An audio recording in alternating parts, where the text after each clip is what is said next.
Hey everybody, this is Jason and back here again for another video on the releasing process. So we've been working our way through the emotional scale of consciousness. We've covered apathy, we've covered grief. What comes after those two? Well, probably one that's familiar to all of us, and that's fear. All right, fear is really one of the biggest for most people in their life is dealing with all sorts of fears.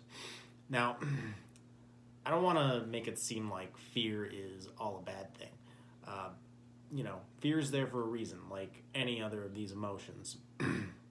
They all serve a purpose. So, fear is there, for example, so that you don't touch a burning hot stove or you don't walk out into the middle of oncoming traffic. All right, so we need these emotions for many different reasons.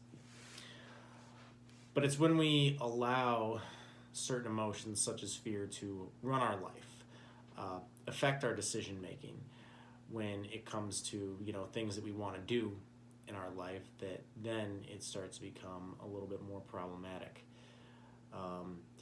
When we're not making decisions based off of our hearts and what we want to do, but based out of fear. Could be fear of rejection, fear of failure. It could be the fear of what other people think about you. All right, so we got letting go here. Dr. David Hawkins again. It's a little bit of a longer section. The many faces of fear are familiar to us all. We have felt free-floating anxiety and panic. We have been paralyzed and frozen by fear, with its accompanying palpitations and apprehension. Worries are chronic fears. Paranoia is its extreme. In milder forms of fear, we are merely uneasy.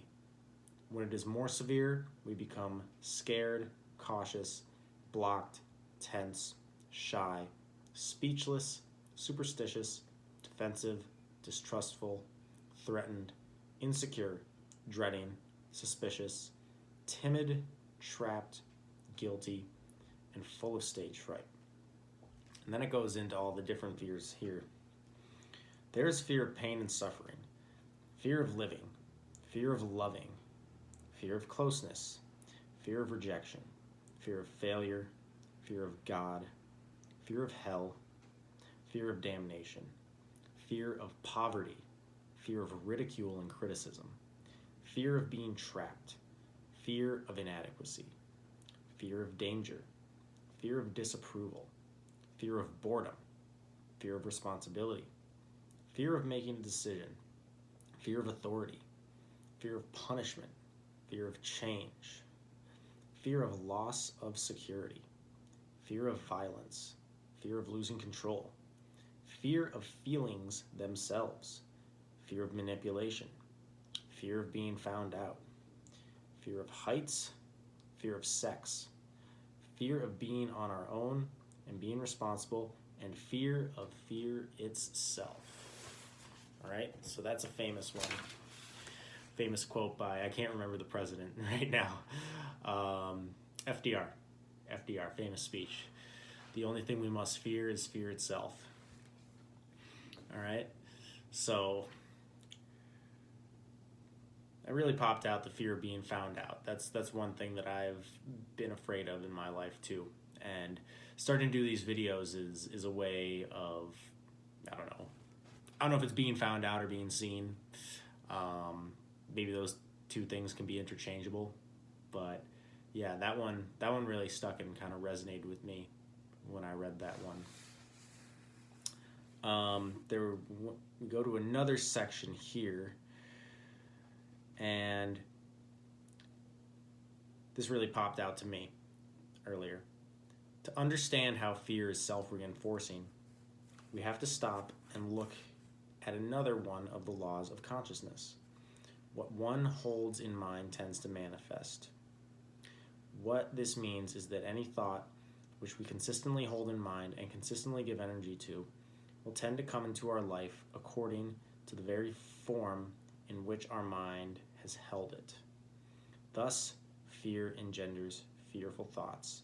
The more we hold these thoughts in mind, the more likely the feared event will happen in our life, which again reinforces our fear. All right, so, I've been dealing with some fearful thoughts here recently for stuff I want to do in next steps in my life. And when I read that, it's kind of funny because I started to get a fear response in my chest. So what I do, I just had to sit there and allow the thoughts, allow the feelings, mostly just allow the feelings, really. And ask myself, is this trying to give me safety, control, approval, love, or connection? And I could tell that it was trying to give me more control, but, it can't possibly give me any control. So I was able to just kind of come in and let the feelings pass through a little bit. All right? Still some there, but I was able to let those feelings pass through a lot more. All right? So, just be aware of that. And that's something I'll be working to be more aware of, is when you have a thought of something that, I don't know, could happen, might happen, some future projection of something that you're afraid of happening. Just work on stopping yourself, and don't try to force the thought to go away, because that doesn't work. But you allow the thought and you allow the feelings with it, and then you ask yourself if you can let it go. And then what you do is you work on replacing that thought with more healthy, more welcomed thoughts of things that you would like to have happen to you. All right? So that's definitely one to be aware of. Again, I would definitely recommend checking out Letting Go by David Hawkins, or The Sedona Method by Hal Dwoskin, to really learn more about these different emotions. And also, when it comes to fear, just one thing that I've learned over these years is that, and I'm far from perfect, by the way, I'm working on this a lot. But one thing that I've learned is that sometimes when you do something that's scary, then there's a kind of a rush of energy that you get. Like, it's almost like going up a roller coaster, going up. You feel that anxiety rising, and then you're going down, and it's just a crazy experience, but it's fun.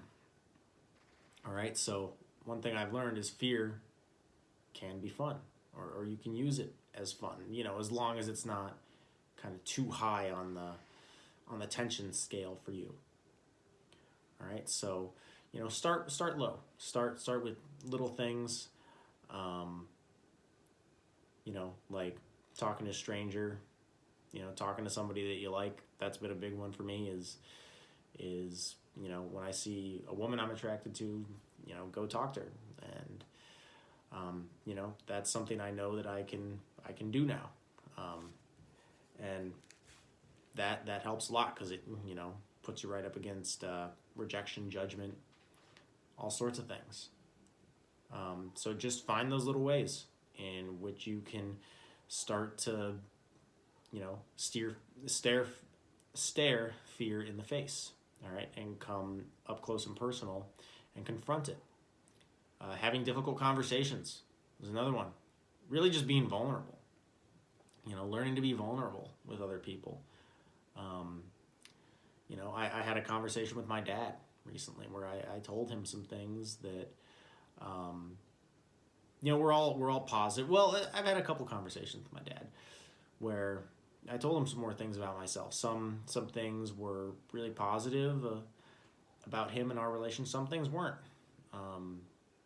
And that's vulnerability too. Just putting yourself out there. All right? So anyway, I hope you got something out of this video here today. All right? My name is Jason, and remember, your greatest struggle can become your greatest strength.